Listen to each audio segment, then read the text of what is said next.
चंगाई का ना होने का क्या कारण होता है, हम लोग वो देखेंगे कि हमारे को खुदावन चंगाई देता है, छुटकारा देता है, अच्छा करता है, ठीक करता है, हर एक मुसीबतों से हमारे को बाहर निकालता है। फिर भी बाइबल में कुछ ऐसी बातें हैं कि प्रभु ने बताया हुआ है कि चंगा होने का कोई एक कारण होता है। चंगा आदमी कैसे हो सकता है? चंगा आदमी दो तरीके से हो सकता है। सबसे पहले, अगर कोई धर्मी जन किसी के लिए प्रार्थना करेगा तो वो चंगा हो जाएगा। दूसरा, आदमी चंगा तभी हो सकता है जब वो खुद भी क्या करेगा, प्रार्थना करेगा, तब वो चंगा हो जाएगा। इसलिए आज हम लोग थोड़ा वचन में भी देखेंगे कि प्रभु ने किस तरीके से लोगों के लिए कहा और किस तरीके से लोगों के लिए प्रभु ने अगुवाई करके बातें भी की। तो उससे पहले हम लोग ये बात को देखेंगे कि एक मनुष्य को अपने दिल से विश्वास होना जरूरी है। दो तरीके का आदमी का विश्वास होता है। दो तरीके के विश्वास में कैसा होता है? एक विश्वास होता है सिर्फ शरीर के द्वारा अपनी बुद्धिमत्ता से, अपनी बुद्धि से, अपनी समझ से वो विश्वास करते हैं। दूसरा विश्वास होता है जो हमारे अंदर से निकलता है, हमारे मन से निकलता है। अब देखिए, यीशु मसीह ने हमारे को क्या कहा है कि अंदर से निकलने वाले विश्वास के बारे में बात की है, बाहर से निकलने वाले विश्वास के बारे में यहाँ पे बात नहीं की गई है। जो विश्वास हमारा अंदर से निकलता है उसके लिए ही हम लोग कहते विश्वास। मनुष्य ज्यादातर विश्वास क्या करता है? बाहर से रखता है। अगर बाहर से किसी के पास जाएंगे, हाँ जी आप ठीक हो जाओगे, आप चंगा हो जाओगे, लेकिन बाद में क्या है, मन के अंदर डर आ जाता है, पता नहीं होगा या नहीं होगा। कई बार हम लोग कुछ प्रार्थना करते हैं, प्रार्थना करने के बाद ये लगता है अंदर से यार पता नहीं वो ठीक होगा नहीं होगा, आके बैठते रहते, डाउट करते रहते हैं, दिल में शंका बनाकर रहते हैं। इसलिए अगर दिल में विश्वास, अगर मान लो आपके मन में ऐसा हो रहा है कि डाउट आ रहा है, आपके मन में संदेह आ रहे हैं, आपके मन में ऐसा डर आ रहा है कि नहीं होगा नहीं होगा, इसका मतलब आप मसीह में भी हो फिर भी आपका विश्वास नहीं है, आप एक क्या है, डोंग वाला विश्वास दिखा रहे हैं। इसलिए प्रभु का वचन कहता है विश्वास जो है दिल से निकलता है, शरीर से निकलता है। कई बार हम लोग बोलते हैं ऐसा होगा, कैसा होगा, वो होगा, इस तरीके से होगा, लेकिन वो होता नहीं है। इसका मतलब है कि हम लोगों ने अपने बाहरी तौर से क्या किया है, विश्वास किया है। अगर हम लोगों ने दिल से विश्वास किया है तो दिल का जो विश्वास है ना, वो एक दिन क्या करता है, फल लेके आ जाता है। जो दिल से विश्वास नहीं करते, दिल से अगर हम लोग विश्वास करते हैं, अगर हम लोग सिर्फ बाहरी तौर पर विश्वास करते हैं तो हमारा विश्वास सिर्फ वहीं का वहीं रहता है। आज सबसे बड़ी एक विश्वासी क्या करता है, बार बार बीमार होता है, बार बार समस्या में जाता है, बार बार दुख में जाता है। कारण क्या है, उसके बारे में थोड़ा हम लोग अभी वचन को पढ़ेंगे कि चंगाई होने का मेन राज क्या था, उसके बारे में हम लोग यहाँ पे देंगे, याकूब की पुस्तक में निकालेंगे और उस वचन को हम लोग यहाँ पे पढ़ेंगे।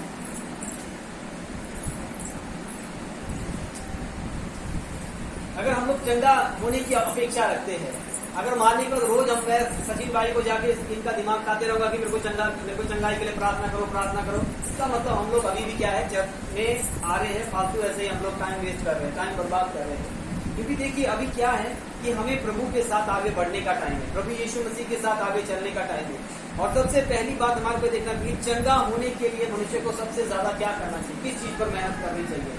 अगर आप चंगाई पाना चाहते हो, आप छुटकारा पाना चाहते हो, आप बीमारी, हम तो चाहते हैं बीमारी से, रोग बीमारियों से, समस्याओं से, तकलीफों से, दुख से, सारी चीजों से बाहर निकलना चाहते हैं। लेकिन प्रभु का वचन यहाँ पे क्या कहता है, याकूब की पुस्तक उसका लास्ट अध्याय में लिखा है, 5 के 16 में लिखा है। हम लोग उसको पढ़कर हम लोग देखेंगे कि चंगाई के विषय में खुदावंत यहाँ पे क्या बात को कहता है और प्रभु का दास यहाँ पे क्या लिखता है, पवित्र आत्मा उसके द्वारा क्या बताती है। चंगाई को पाने के लिए मनुष्य को क्या करना चाहिए। इसलिए तुसी आपस ਵਿੱਚ ਇੱਕ ਦੂਜੇ ਦੇ ਸਾਹਮਣੇ ਆਪਣੇ ਪਾਪਾਂ ਦਾ ਇਕਰਾਰ ਕਰੋ ਅਤੇ ਇੱਕ ਦੂਜੇ ਲਈ ਪ੍ਰਾਰਥਨਾ ਕਰੋ ਤਾਂ ਜੋ ਤੁਸੀਂ ਚੰਗੇ ਹੋ ਜਾਓ। ਧਰਮੀ ਮਨੁੱਖ ਦੀ ਪ੍ਰਾਰਥਨਾ ਤੋਂ ਬਹੁਤ असर ਹੁੰਦਾ है। हालेलुया। प्रभु का वचन क्या बोल रहा है यहाँ पे, धर्मी जन की प्रार्थना से सब कुछ हो सकता है। धर्मी जन कौन होता है, धर्मी व्यक्ति कौन होता है, उस बात को देखना जरूरी है। ये धर्मी क्या इस दुनिया में सारे धर्मी होंगे, सारे के सारे पवित्र होंगे, लेकिन प्रभु यहाँ वचन के में क्या बताने की कोशिश कर रहा है, धर्मी जन की प्रार्थना के द्वारा सब काम हो सकता है। एक धर्मी व्यक्ति के लिए क्या बातें यहाँ पे बताई हुई है, उसके अंदर दो चीज होने चाहिए।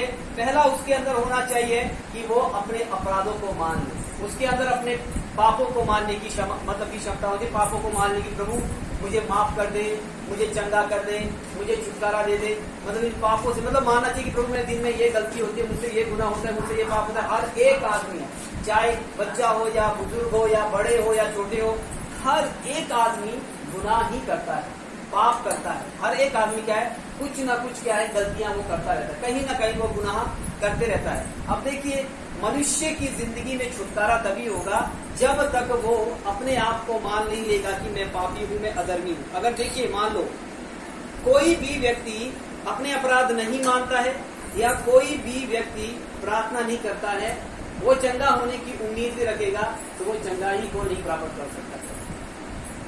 अगर मानने की बात, आप घर पे हो, आप प्रभु पर विश्वास करते हो, बस विश्वास करने के बाद हम कभी चर्च नहीं आते हैं, हम कभी प्रार्थना नहीं करते हैं, हम कभी बाइबल नहीं पढ़ते हैं, तो हम लोग ना तो चंगा होंगे, बार बार बीमार होते रहेंगे और बार बार हम लोग कहीं ना कहीं समस्या में पड़ते रहेंगे, बार बार हम मुश्किल में पड़ते रहेंगे। बाइबल बताती है चंगा होने का सबसे बड़ा राज है, अगर आप अपने दुश्मन के लिए, अपने लोगों के लिए, दूसरों को जितना ज्यादा प्रार्थना करते रहेंगे, उतनी ज्यादा हमारे को क्या मिलेगी, चंगाई और आशीष मिलेगी। मैं किसी के लिए प्रार्थना ही नहीं करता हूँ, लेकिन रोज आकर प्रार्थना करवाता रहता हूँ, मेरे को ठीक होने के लिए प्रार्थना करो, मेरे को ठीक होने के लिए प्रार्थना करो। मैं तो 10 साल का हो गया विश्वासी, 5 साल का हो गया विश्वासी, प्रार्थना होने के लिए। लेकिन बाइबल तो बोल रही है खुद प्रार्थना करो कि तुम चंगे हो जाओगे। अगर तुम्हारा विश्वास है तो तुम चंगे हो जाए। इसका मतलब जो भी व्यक्ति अपनी बीमारी से, अपनी रोगों से, अपनी समस्याओं से छुटकारा पाना चाहता है, उस व्यक्ति को क्या करना पड़ेगा, खुद प्रार्थना करनी पड़ेगी, तभी वो क्या हो जाएगा, चंगा हो जाएगा। अगर वो प्रार्थना नहीं करता है, अगर वो प्रार्थना में नहीं है, तो इसका मतलब क्या है, वो अभी आधा अधूरा पड़ा हुआ है। आधा अधूरा क्या हुआ है, लटका हुआ है।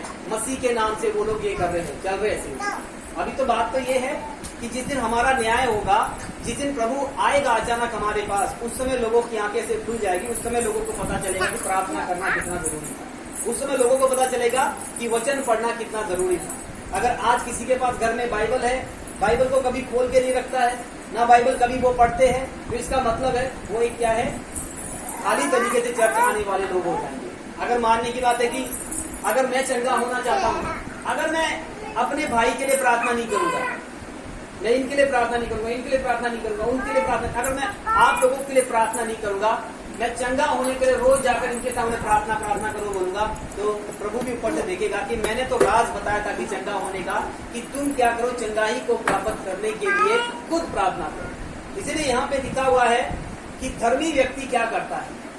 जो भी धर्मी व्यक्ति होगा इस धरती में, अगर कोई भी व्यक्ति अपने आप को धर्म के रास्ते पर ले चलना चाहता है, वो हमेशा अपना जीवन जो है माफी के लायक जीता रहेगा। उससे हर दिन गुनाह होगा, हर दिन उससे कुछ गलत किया जाएगा, उससे हर दिन कुछ पाप होगा, उसकी आंखों के द्वारा हर दिन पाप होगा, उसके बोलने के द्वारा पाप होगा, उसके सुनने के द्वारा पाप होगा, उसके चलने फिरने के द्वारा, किसी को कुछ करने के द्वारा पाप होगा। इसका मतलब वो पाप होगा ही होगा। अगर मैं हर दिन अपनी प्रार्थना में जाने से पहले, मुझे सबसे पहले क्या करना, अपने गुनाहों को मानना जरूरी है। अगर मैं नहीं मानूंगा अपने गुनाहों को, इसका मतलब मैं डायरेक्टली जाके सीधा पहले ही जाके मैं प्रार्थना करूंगा, प्रभु मुझे मदद करो, सहायता करो। प्रभु बोलेगा सबसे पहले अपने गुनाह को देख, दिन में कितने सारे किए हुए हैं।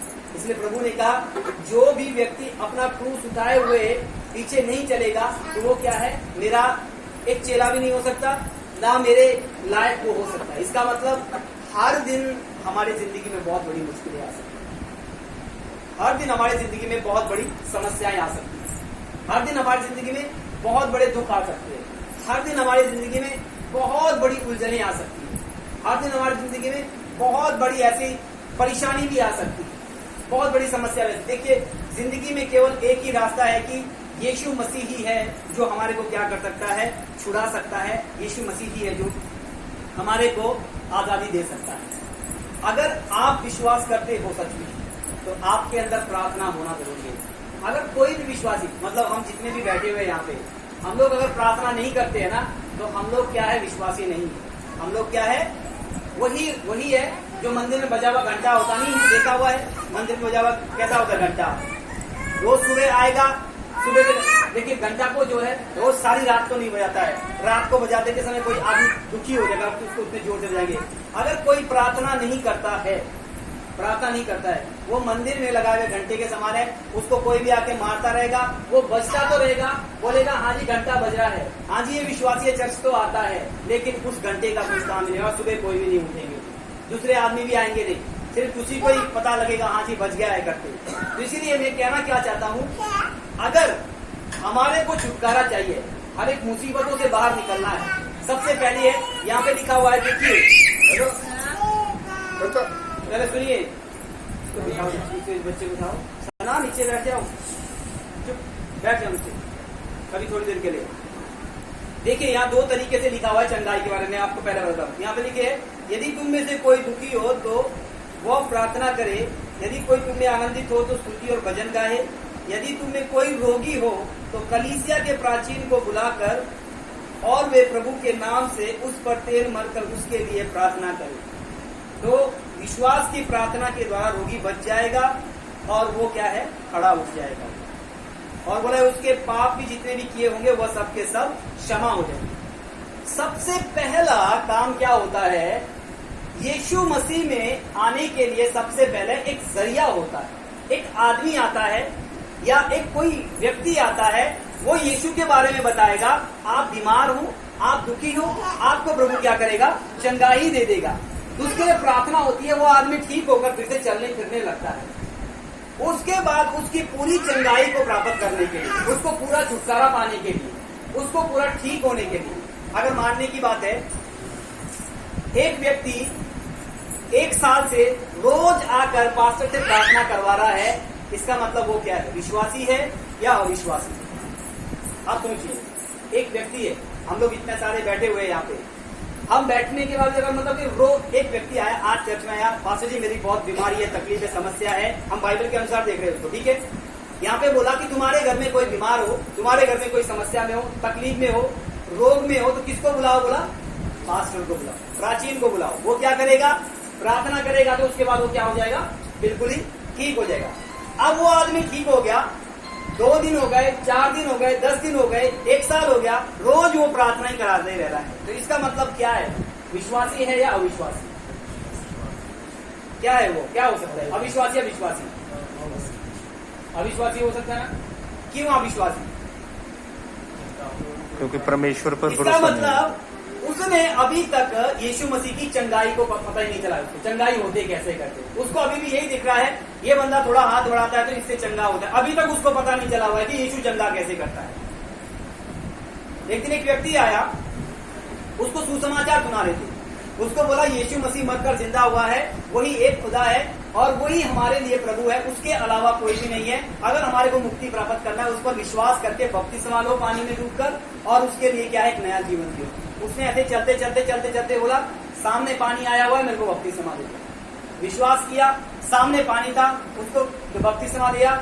उस व्यक्ति को, जिसको उसने सुसमाचार, कभी जिंदगी में मिले नहीं होंगे वापस, कभी नहीं मिले। इसका मतलब क्या है, वो व्यक्ति नहीं था कि बाहर से दोबारा से आके उस बंदे के पास जाता रहा कि यीशु मसीह कैसा था, यीशु मसीह कैसा था, यीशु मसीह कैसा था, पूछते रहने के लिए बार बार। आजकल हम लोग विश्वासी कहते थे, बार बार आके पास जी पहली वाली चंगाई ठीक नहीं थी, अभी वाली उस पूरी यही प्रार्थना करो, फिर ऐसे वाली प्रार्थना करो, ऐसे करते करते करते जिस दिन यीशु मसीह आ जाएगा तब तक बोलेगे हाँ जी तुम प्रार्थना कराते थे, चलो जी तुम प्रार्थना कराने वाले इधर को, और जो खुद प्रार्थना करते थे आओ जी वो इस तरह।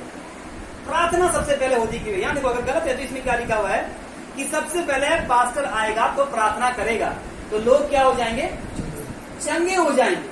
अब फिर उसके बाद है कि धर्मी जन आया, प्रार्थना की, विश्वास से वो चंगा हो गया। फिर दूसरी बार क्या बोला यहाँ पे, दूसरे क्या क्या, इसीलिए तुम आपस में एक दूसरे के अपराध को क्षमा करो और मान लो, और एक दूसरे के लिए प्रार्थना करो। एक दूसरे के लिए क्या करो, प्रार्थना करो, जिससे तुम क्या हो जाओ, चंगे हो जाओ, चंगे हो जाओ। अब दूसरी बात उसके लिए क्या बोल रहा है खुदा का वचन की, हमारे को चंगाई प्राप्त करने के लिए फिर प्रार्थना करना पड़ेगा।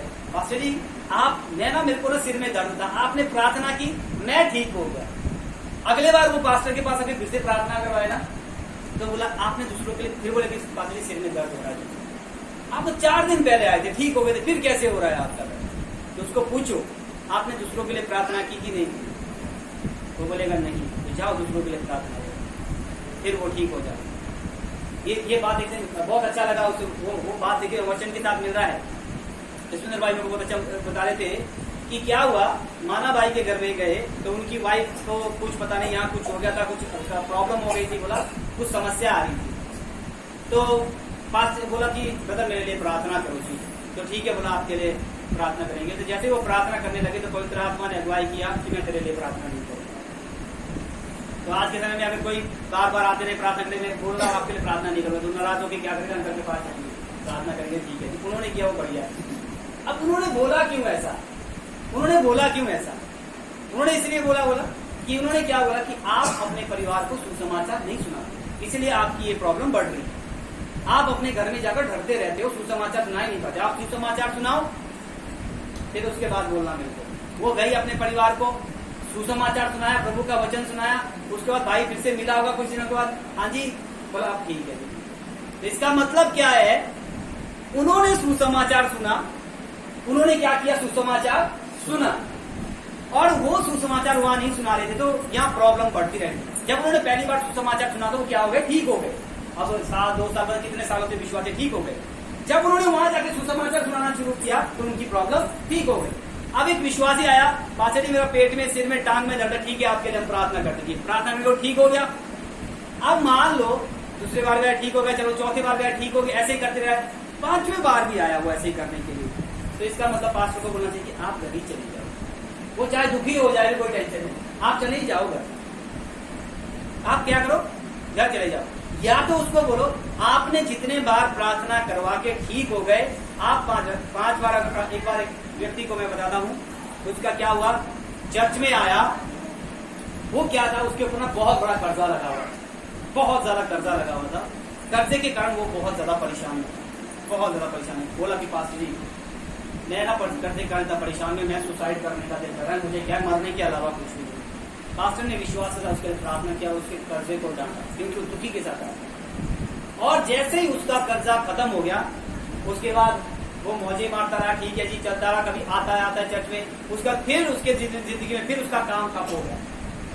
फिर पास्टर ने बोला कि आप मेरे लिए प्रार्थना करो जी, मेरे इससे समस्या थी, पास्टर ने उसके लिए प्रार्थना की। तीसरे बार फिर से आ गया, पास्टर ने उसको बोला, पहली बार आए थे, अब दूसरे बार भी आए थे, अब तीसरे बार आए थे, बोला अभी तो मैं आपके लिए प्रार्थना नहीं, वो तो टांग पकड़ के उसके टांग ही खींचने लग गया, ठीक है मेरे लिए प्रार्थना करो। भाई खड़े उठो, मैंने आपके लिए प्रार्थना की, आप प्रार्थना करके ठीक हो गए, आपका सारा काम बन गया, मैं दूसरे बार आपके लिए प्रार्थना की, आपका पहला कर्जा के लिए प्रार्थना की, दूसरा काम चलने के लिए प्रार्थना की। उसको बोला जो कर्जे के लिए मैंने तेरे लिए प्रार्थना, क्या आपने दूसरों के लिए भी उसी कर्जे के लिए प्रार्थना की? मैंने तो किया ही नहीं। आपका काम बन गया, क्या आपने दूसरों के काम बनने के लिए प्रार्थना की? अब तीसरा काम क्या है कि घर में झगड़ा चल रहा है, घर में परेशानी चल रही है, क्या आपने अपने घर के परेशानी के लिए प्रार्थना की? अगर विश्वास है तो जो जैसे मैंने प्रार्थना की वैसे तू भी जाके प्रार्थना गया, और अगले संडे चर्च में आया, बोला जी हाँ जी क्या है जी, आज प्रार्थना नहीं करवाना है आपने? पासे जी प्रार्थना नहीं करवाना है, प्रार्थना तो कर दी मैंने, हो गया।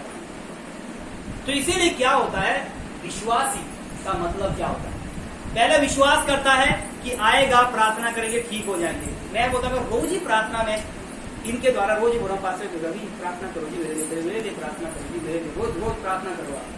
मैं इनके सामने जा रहा हूँ, हमारे को सोचना पड़ेगा ये विश्वासी है या फिर अविश्वासी। अगर हमारी घर पे हमारी जिंदगी में कोई समस्याओं का हल नहीं हो रहा है ना, इसका मतलब हम दूसरों के लिए प्रार्थना नहीं करें।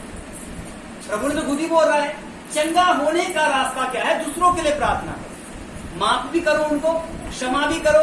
आपके दिल में बहुत ही गुस्सा या कड़वाहट होगा कि इसको नहीं करूंगा, उसको माफ भी करो, साथ ही साथ उसके लिए प्रार्थना। तो जब हम उनके लिए प्रार्थना करेंगे तो प्रभु हमारे लिए क्या करेगा, ब्लेसिंग देगा।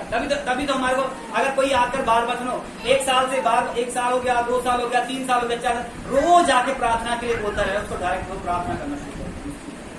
जिस चीज से तुम बाहर निकले थे, पास्टर ने जिस चीज के लिए प्रार्थना किया था, उस चीज के लिए तुम प्रार्थना करो, रेगुलर प्रार्थना करो। प्रभु क्यों चंगा नहीं करो, क्यों चंगा नहीं करो? इसे इस परिवार के लोगों के लिए चेतावनी, आप लोग प्रार्थना नहीं करते, आप लोग प्रार्थना नहीं करते।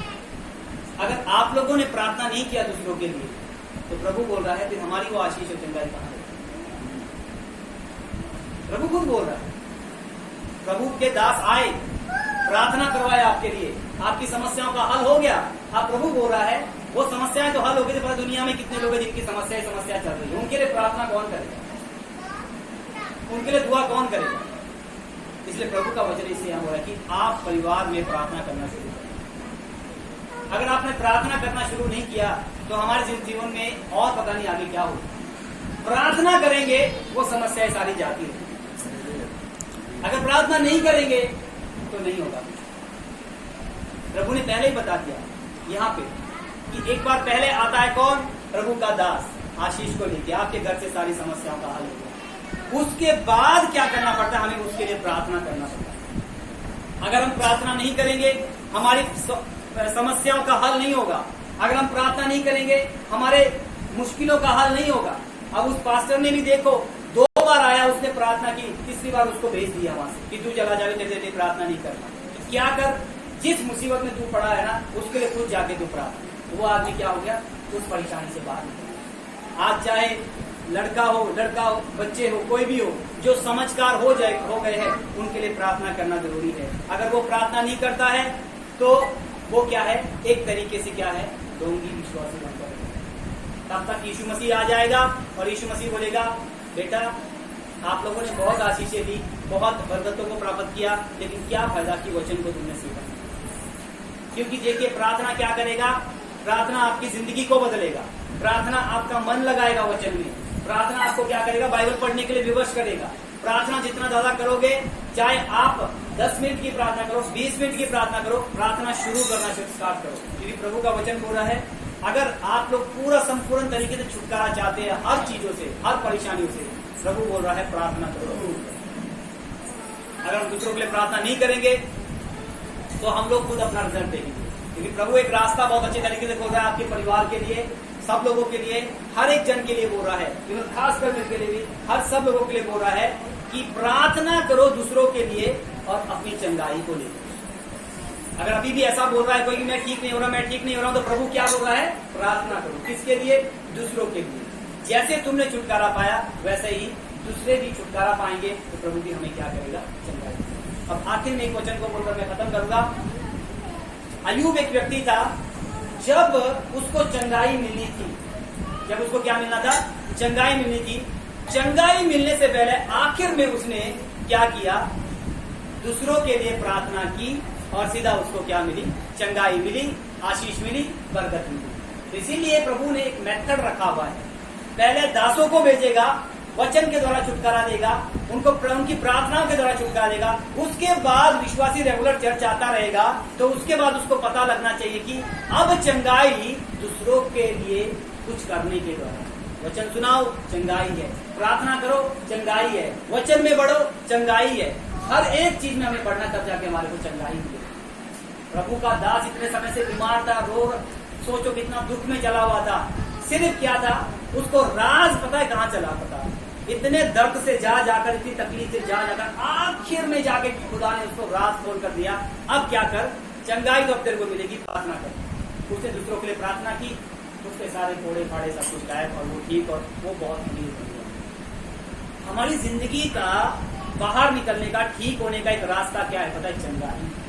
वो चंगाई कैसे मिलती है? प्रार्थना करने से, विश्वास की प्रार्थना करने। अगर कोई भी घर पे प्रार्थना नहीं करता है तो उसको प्रार्थना करना शुरू करना है, ताकि हम एक दूसरे के लिए चंगाई का काम। आइए प्रार्थना करें। खुदावन आपका धन्यवाद करते कि इस वचन के द्वारा आपने कहा कि प्रभु यीशु मसीह परिवार को और इन लोगों को भी, अपने बैठे हुए हर एक जन को आप ब्लेस करें, आशीष करें।